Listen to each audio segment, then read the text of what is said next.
Anda semua. Assalamualaikum warahmatullahi wabarakatuh. Selamat menikmati liburan Natal dan Tahun Baru buat Anda semua. Tapi seperti biasa saya akan terus mengajak Anda untuk mengupdate berbagai informasi aktual dan juga mendiskusikan beberapa isu yang saya kira sangat penting dan menarik. Dan salah satunya yang saya kira masih terus akan bergulir itu kasus dana hibah dari pemerintah Provinsi Jawa Timur yang kemarin salah satunya Wakil Ketua DPRD Jawa Timur itu ditangkap OTT oleh KPK, tapi kemudian kan yang membuat media dan publik heboh itu ada penggeledahan di ruang kerja gubernur, wakil gubernur, sekda gitu. Dan dari bahasanya juru bicara KPK itu mereka menyatakan mereka menemukan bukti-bukti tambahan dari penggeledahan itu. Apakah yang dimaksud itu di ruang kerjanya gubernur, wakil gubernur atau sekda? Itu yang saya kira sekarang masih jadi tanda tanya karena Ibu Khofifah menyatakan bahwa tidak ada barang bukti yang diambil dari ruang gubernur maupun wakil gubernur. Nah, saya akan mengajak Anda untuk mendiskusikan soal ini ya. Kenapa sih dana hibah ini banyak sekali kemudian menyeret para kepala daerah dan juga pejabat-pejabat daerah dalam kasus korupsi. Nah, saya mengajak Anda untuk bicara dengan ini, saya kira ini orangnya paling pas ya. Beliau ini pernah menjadi Direktur Anggaran Daerah di Departemen Dalam Negeri dan kemudian terakhir menjadi staf ahli Menteri Dalam Negeri bidang ekonomi, keuangan dan pembangunan, Dr. Hamdani. Assalamualaikum, Pak Hamdani. Assalamualaikum warahmatullahi wabarakatuh. Wah, segar sekali nih kelihatannya. Alhamdulillah. Iya. Oke, yang begini-begini ini kan dulu boleh dibilang makanan Anda sehari-hari ya, soal dana hibah, soal kasus, karena banyak sekali juga gubernur yang terseret dalam kasus korupsi semacam ini ya, Pak Hamdani ya. Baik, Mas Yasu. Jadi memang kalau kita perhatikan ya, kalau kaitan dengan ini dana hibah ini tadi, kenapa dana hibah ini relatif agak mudah ya dalam kaitan dengan penyelewengan atau penyimpangan segala macamnya tadi. Karena tentunya berbeda dengan jenis belanja yang lain, seperti belanja modal atau belanja barang yang ada di APBD, itu kan mekanisme proses dalam hal untuk pelaksanaan anggarannya kan diatur demikian rupa. Ada pengaturan pengadaan barang biasanya. Nah, ini kan juga bagaimana pengawasan terhadap isi pekerjaannya, nanti kalau setelah barangnya diterima juga dilakukan pengecekan dan segala macam. Hal yang berbeda dengan hibah karena ini pengguna ataupun yang menggunakan belanja hibah tadi adalah pihak lain. Jadi pihak lain tadi bukan dalam kaitan di pemerintah daerah itu sendiri. Jadi ada kelompok masyarakat ataupun juga ada berkaitan dengan lembaga-lembaga atau organisasi-organisasi, dan itu sepenuhnya mereka menggunakan, membelanjakan, dan nanti tentunya dengan sendirinya mempertanggungjawabkan.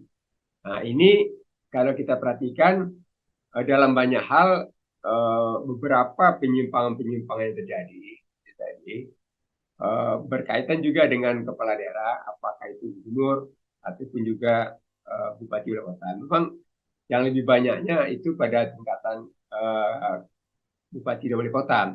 Kalau gubernur dalam catatan saya, kita ini sejak Komisi Pemberantasan Korupsi itu sudah 22 gubernur ya.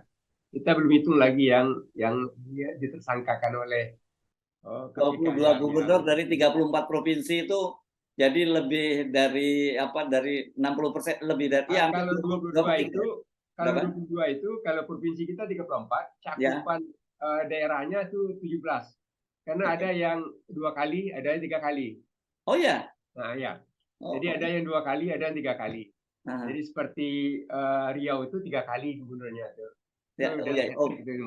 Itu orang yang berbeda ya, gubernur yang berbeda ya? Orang yang berbeda itu. Jadi orang berbeda. Jadi 3 gubernur berbeda ditangkap gitu. Ya, oke, silakan. Ya, jadi juga tadi ada 2 kali seperti Aceh itu 2 kali ya. Jadi waktu Abdullah Putih sama apa tadi ya. Jadi kalau kita cermati dalam kaitan dengan hibah tadi, kita belum lagi menghitung ya hibah yang berkaitan dengan DPRD. baik DPRD provinsi maupun juga kabupaten kota. Dan itu kita punya data. Sebetulnya kita sebetulnya di Kementerian Negeri memiliki data. Namanya karena di Kementerian Negeri itu didata semuanya berkaitan dengan apakah gubernur, apakah bupati, apakah wali kota yang tersangkut kasus korupsi, baik yang ditangani oleh KPK maupun ditangani oleh Kejaksaan Agung. Termasuk juga DPRD, baik itu DPRD provinsi maupun DPRD kabupaten kota. Itu di data. Apa modus operandinya apa, kenapa sebabnya apa. Itu juga bagian daripada dalam rangka pembinaan, bagian daripada unsur pengawasan ya supaya hal yang sama tidak terulang. Nah, namun demikian kita cermati, jadi di DPRD juga banyak. Kenapa demikian? Karena tentunya DPRD ini kepentingannya tadi karena itu basis konstituen. Jadi ada yang namanya jaring asmara. Nah, jaring asmara penjaringan aspirasi masyarakat. Jadi pergi ke dapil, kemudian apa permintaan dapil. Ada kemudian permintaan dapil itu tadi. Kita kalau di dalam aturan pengelola keuangan daerah ada batasan. Jadi kalau dalam Undang-Undang 23 2014 tentang pemerintah daerah ada batasan kewenangan urusan pemerintah provinsi.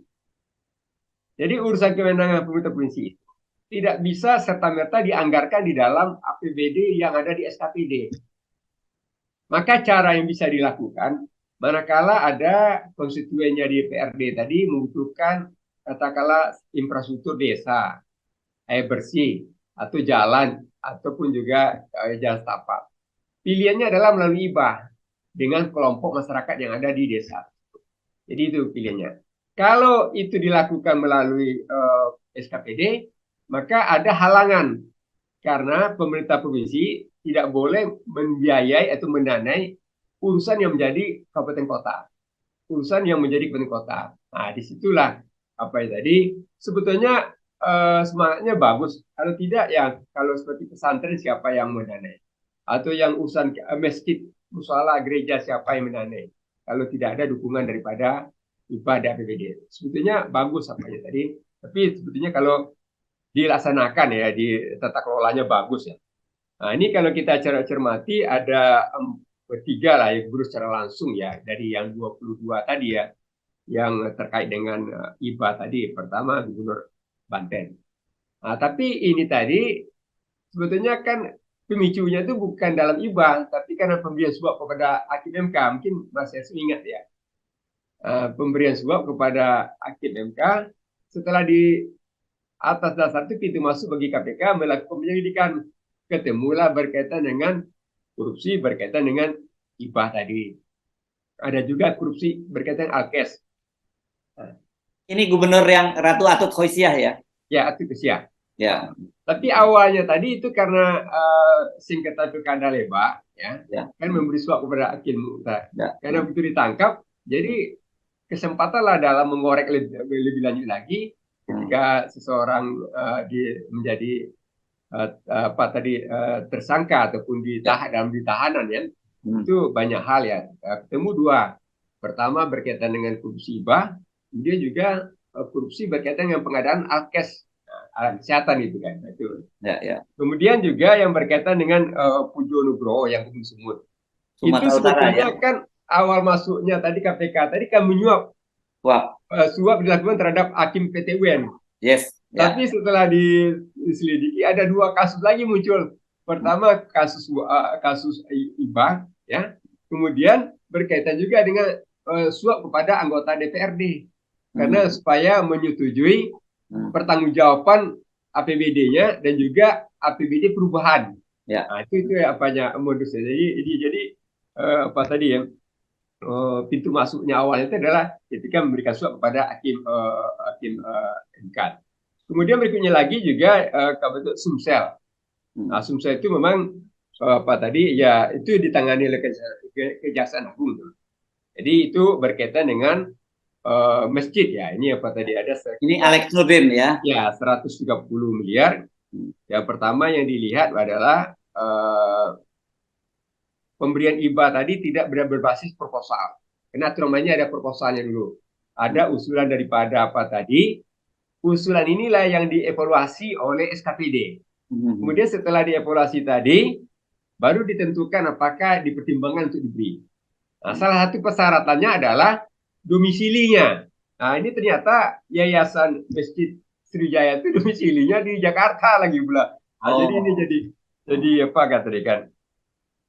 Nah, kalau yang Gubernur Kepri yang Pak Sedianto ini kebetulan beliau saksi aja nih. Jadi apa tadi sebagai saksi saja karena ada dugaan ya apa tadi dana hibah yang sudah ditersangkakan, ada 4 orang ditersangkakan itu apa tadi dana hibah dalam kaitan dengan dispora ya. Nah itu jadi itu kaitan dengan apa. Namun demikian tentunya kalau dari kaitan di luar yang namanya hibah tadi, nanti juga ada yang berkaitan dengan yang di luar itu tadi, apakah menyangkut masalah perizinan ya. Jadi ada yang dari 22 gubernur tadi ya, kita tidak hitung yang berkaitan dengan ada yang berkaitan dengan suap, ada yang berkaitan dengan gratifikasi apa tadi, itu adalah kaitan dari apa tadi. Namun yang kalau kita catat dari 22 gubernur tadi, dan saya juga memiliki data juga untuk yang bupati dan wali kota, itu tidak ada satupun yang mengajak wakil gubernurnya, wakil kepala daerahnya, wakil bupati atau wakil wali kota. Jadi Mbak Ersu, untuk kasus yang sama tidak pernah ada gubernur ataupun bupati ataupun wakil bupati ngajak tuh ke KPK ataupun ke Kejaksaan Agung itu wakilnya. Jadi memang kompaknya itu berhenti aja tuh pada waktu dilantik itu. Dilantik ya. Setelah itu jadi bagaimana kedua pasangan ini kepasang suami istri ibaratnya nih. Itu kompak sekali sampai mereka memenangkan konsultasi. Memenangkan konsultasi tadi. Nanti setelah dilantik ya tadi lain lagi ceritanya.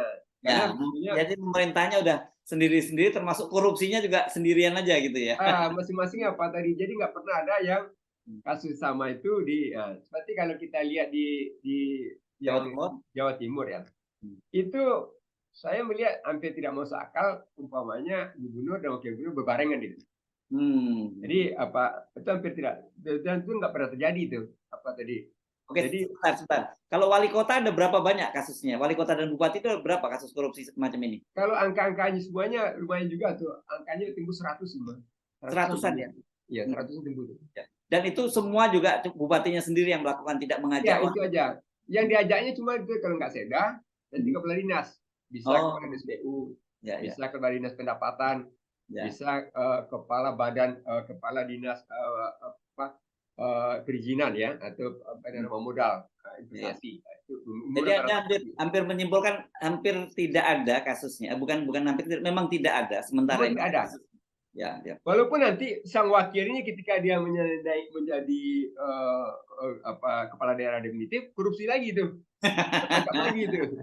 Jadi tapi selama menjadi wakil soal kesempatan saja ya ini ya. Melibatkan ya. Jadi kepala daerah itu melibatkan wakilnya, itu suatu hal yang menarik juga dia Pak. Itu kenapa begitu apanya Pak. Tapi datanya menunjukkan seperti itu nggak ada. Itu di mana yang kasusnya bahwa bupati gubernur sebelumnya atau bupati sebelumnya korupsi digantikan oleh wakilnya dan wakilnya kemudian ikut korupsi lagi itu Pak tadi kan. Ada itu berapa? Ada kasus seperti itu ya? Ya kalau Pak Pujo ini kan menggantikan Samsul Arifin. Oh iya, Pak Pujo menjaga Samsul Arifin, betul.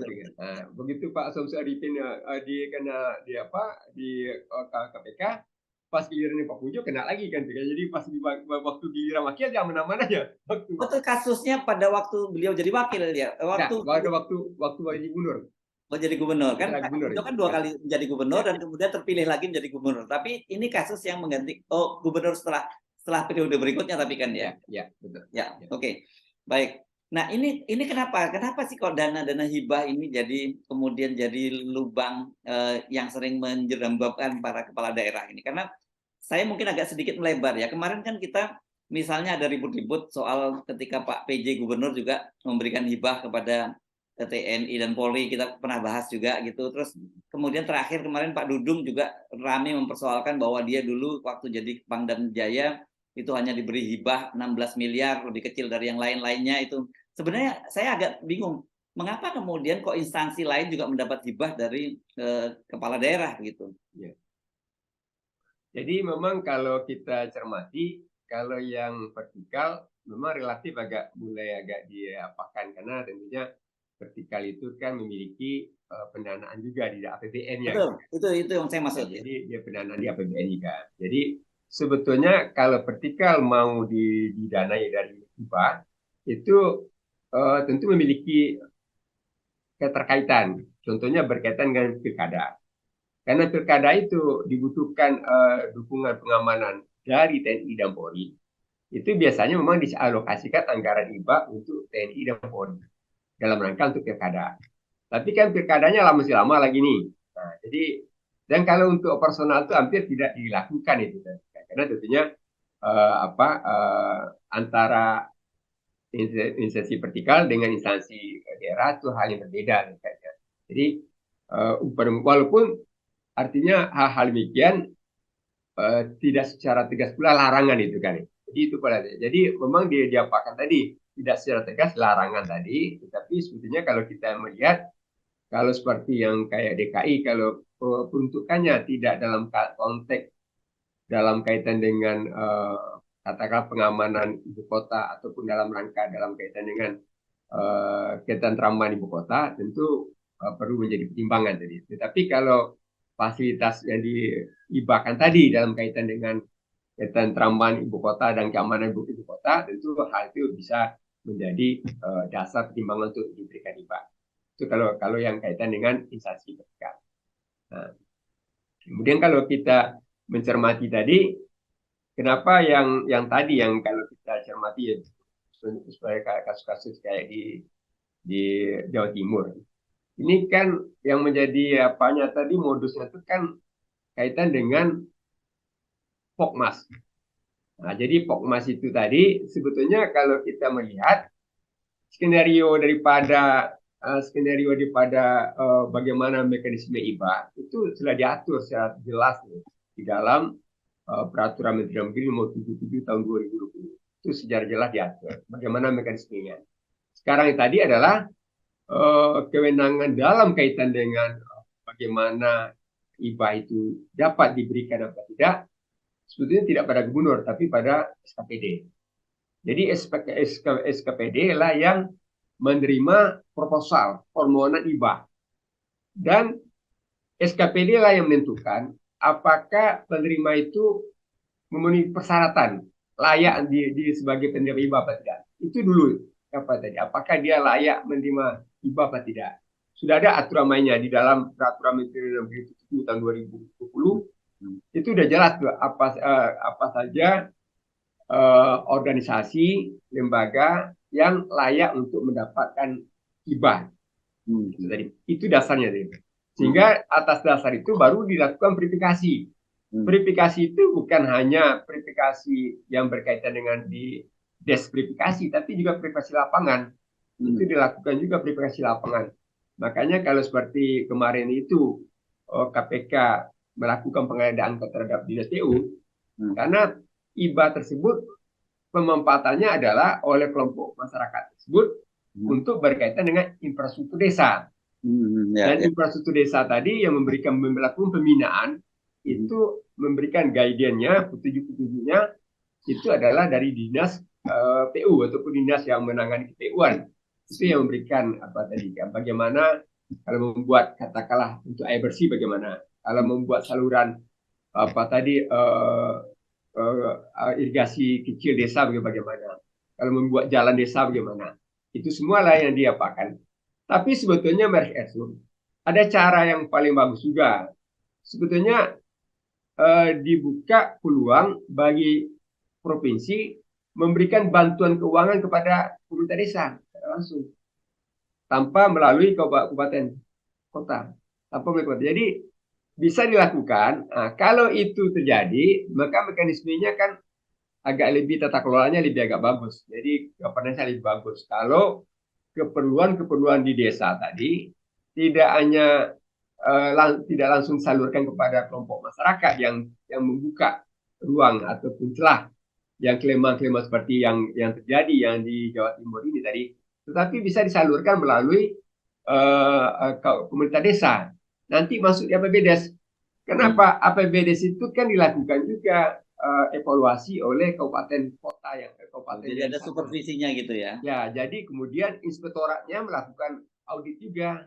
Jadi Hmm. inspektoratnya, APIP-nya di kabupaten itu melakukan juga audit terhadap pemanfaatan penggunaan daripada dana desa, Kalau termasuk sekarang dana. ini tidak ya Pak ya? Kalau yang sekarang ini langsung dari provinsi ke langsung ke desa Kalau ya? ini langsung dia, Hmm. malahan dalam artian tadi yang bupati di daerah sana tuh Madura tuh nggak tahu menahu adanya Ya, apa ya. tadi. Jadi yang sangat sayang juga kita kan, karena kan sebetulnya pengawasan itu melibatkan bupati setempat gitu. Ini kan Oke. terlepas jadi kan. Jadi Ya. dan juga kita bayangkan bagaimana jarak. Jadi span of controlnya, bagaimana memastikan apa yang disampaikan dalam proposalnya itu Ya. dilaksanakan demikian rupa. Hmm. Karena kan tidak jarang dilaksanakan tidak sesuai dengan proposal Hmm. atau tidak sepenuhnya yang ada di proposal itu dilaksanakan.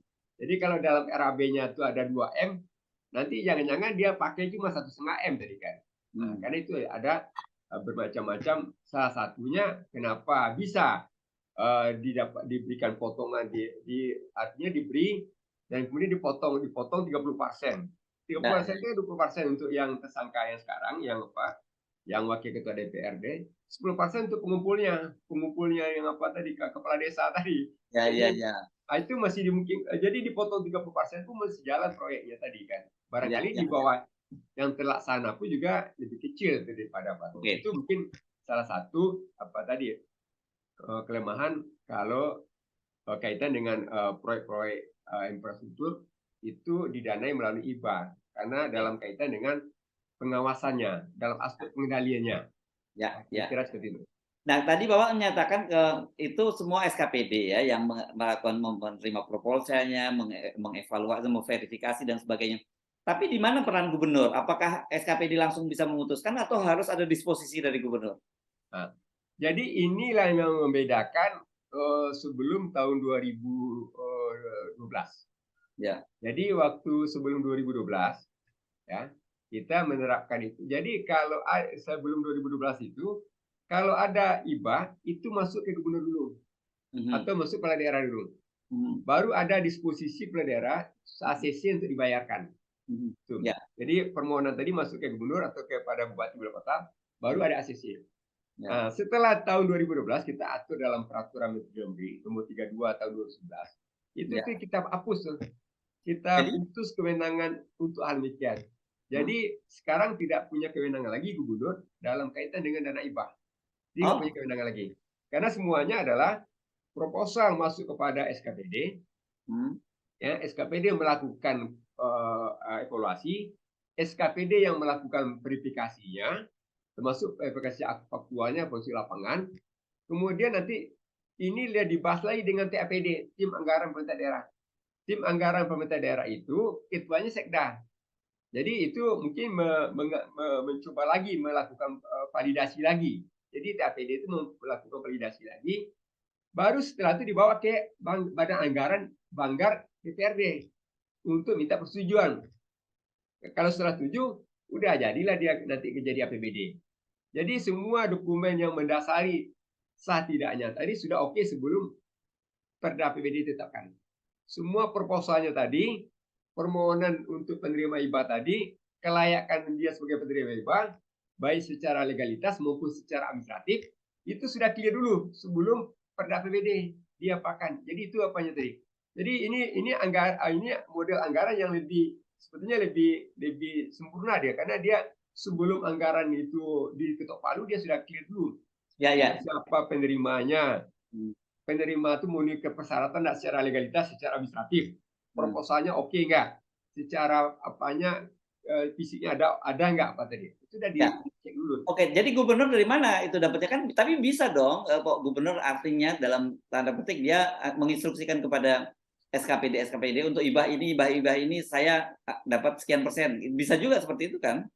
Jadi dalam hal-hal seperti itu, yang apa tadi itu bisa. Jadi Mas Ersu bisa. Jadi dalam artian seorang gubernur atau bupati wali kota itu bisa karena yang menangani itu kan SKPD terkait.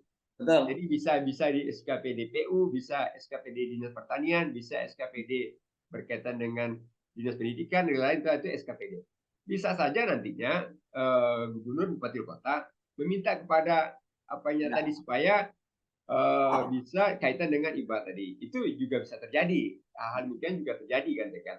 Tetapi yang boleh yang kita catat itu hampir tidak terjadi itu apa namanya perselingkuhan antara gubernur atau gubernur dengan Wakil DPRD gubernur. karena dia ada, punya garis demarkasi itu. Ya, ya, Jadi ya. jadi kalau yang lahannya itu punya DPRD nggak pakai disinggung Patri, atau nanti lahannya tuh gubernur atau wakil gubernur nggak pakai disinggung oleh DPRD. Mereka tidak pernah terjadi perselingkuhan itu, hampir tidak untuk Dalam jadi kasus Jawa perselingkuhan Timur ini lahannya DPRD ya Pak ya? kenapa? Oh ini Dalam DPRD nih. DPRD. DPRD ini DPRD dalam kaitan dengan karena posisinya tadi kan dia mencoba mengijon ini. Jadi katakan 2023, nanti 2024. 2023 ini ketika ketok palunya PBD, dia bisa tahu, bisa lagi itu bahwa ini kan IBA-nya kan kalau begitu ketok palu kan 2003 ini sudah ketok palu nih. Tinggal proses perdanya. Waktu ketok palunya udah ketahuan tuh. Bahwa si A itu yang kelompok Pokmas A tadi sudah dapat alokasi di APBD, dirancang APBD-nya hingga menuju perda saja lagi. Dia bisa menagih itu, walaupun uangnya belum cair lagi itu bisa menagih. Jadi ijon itu namanya ya. Ijon itu yang ijon namanya. Yang lebih parah lagi kalau itu kan kalau yang 2023 hampir pastilah diterima oleh si Pokmas, kelompok masyarakat tadi. Karena kenapa? Karena bulan-bulan sekarang itu bisa kita pastikan semua APBD provinsi itu sudah ketok palu di DPRD. Ketok palu itu bisa menjadi dasar bagi kalau ada DPRD yang seperti yang kejadian seperti Pak Wakil Ketua DPRD tadi, itu bisa menyampaikan kepada si Pokmas tadi, ini sudah apa tadi, tolong apa saya. Yang lebih parah lagi yang 2024 belum ngapa-ngapain. Jadi yang 2024 itu belum, 2024 itu prosesnya panjang tuh. Menunggu lagi itu 2024 itu sampai nanti bulan ketok palunya Desember 2023. Itu untuk apa tadi? Itu pun masih berani pula untuk memberikan ijon itu luar biasa itu. Itu memang saya melihat luar biasa jaringan tadi. Jadi kalau bisa dipastikan akan dapat itu kan, akan bisa dipastikan dapat kan. Indah nggak rasanya kalau untuk Pokmas itu kan nggak mau gambling deh tuh. Tapi dia yakin bahwa kalau si A ini bapak ini yang ngurus itu pasti dapat. Nah, dia kayak yakin seperti itu sehingga dia mau mengeluarkan uangnya untuk yang, jadi harus kita pisah tuh yang kasus yang DPRD tadi, ada yang dia sudah terima dari yang telah dicairkan. Ya. Ada yang dia terima, yang di OTT itu kan diterima dalam rangka ijon tuh. Jadi yang rencana 2M itu kan uangnya dapat 1M dari OTT itu. Yang 2M itu yang direncanakan untuk ijon tadi. Yang 2023 dan 2024 tadi itu. Nah, tapi karena ini kalau tadi ada Bapak tadi nyebut ini couplingnya DPRD. Kenapa kemudian KPK menggeledah ruang gubernur, wakil gubernur dan juga sekda? Apa kira-kira apa yang dicari dan apa kaitannya? Jadi inilah yang ngapain kita tadi, karena kalau boleh dikatakan dalam penggeledahan itu kan ada terhubung betul, ada fakta-fakta yang bisa memberikan petunjuk bahwa perbuatan melawan hukum yang dilakukan oleh tadi itu ada kaitannya dengan katakanlah gubernur. Karena menggeledah itu bukan sembarangan tuh menggeledah. Jadi kalau kita baca di dalam undang-undang KPK yang baru, yang baru Undang 11 2009 tadi itu sangat apa sekali pengaturannya tadi. Malah penyadapan dikatakan kalau hasil penyadapan tadi nggak berhubungan dengan pokok perkara itu segera dihapuskan, segera dimusnahkan. Itu penyadapan aja tuh. Jadi kalau penyadapan itu ternyata tidak terkait dengan pokok perkara, itu segera dimusnahkan. Artinya nggak sembarangan kalau mau menyadap, kan? Karena itu semuanya baik penyadapan maupun juga penggeledahan itu kan semuanya akan melalui izin dari Dewas. Nah ini kan kalau dilaksanakan seperti ini kan berarti sudah melalui izin Dewan Pengawas. Hal yang tentunya ketika para pihak mau mengadukan ini, kalau ada para pihak mengadukan bahwa merasa ada perbuatan yang tidak menyenangkan dengan penggeledahan tadi, yang tentu menimbulkan citra ya, itu sebetulnya bisa mengadukan kepada Dewas, itu tempat mengadunya. Nah, tapi Yes. tentunya harus kita sadari juga untuk yang namanya penggeledahan itu kan tidak serta-merta dapat dilakukan oleh siapa tadi, oleh penyidik tadi kalau tidak ada Persetujuan dari Dewas. persetujuan dari Dewas. Itu yang Yes. penting. Tinggal sekarang dan kemudian harus kita pahami juga dalam penggeledahan itu kan namanya ada tanda tangan pemilik. Tanda tangan di dalam aturan yang penggeledahan itu ya dalam undang-undang KPK tadi itu ada tanda tangan dari pemilik. Nah, kalau tanda tangan dari pemilik tadi kan siapa pemiliknya? Dan kemudian dikatakan lagi berita acara penggeledahan itu disampaikan pada tersangka dan keluarga. Ini siapa tersangka mana? Apakah yang diserahkan kalau menggeledah tempatnya Ibu Kofifa atau menggeledah tempatnya Pak Emil Dardak tadi? Apakah berita acara itu diserahkan kepada siapa tadi?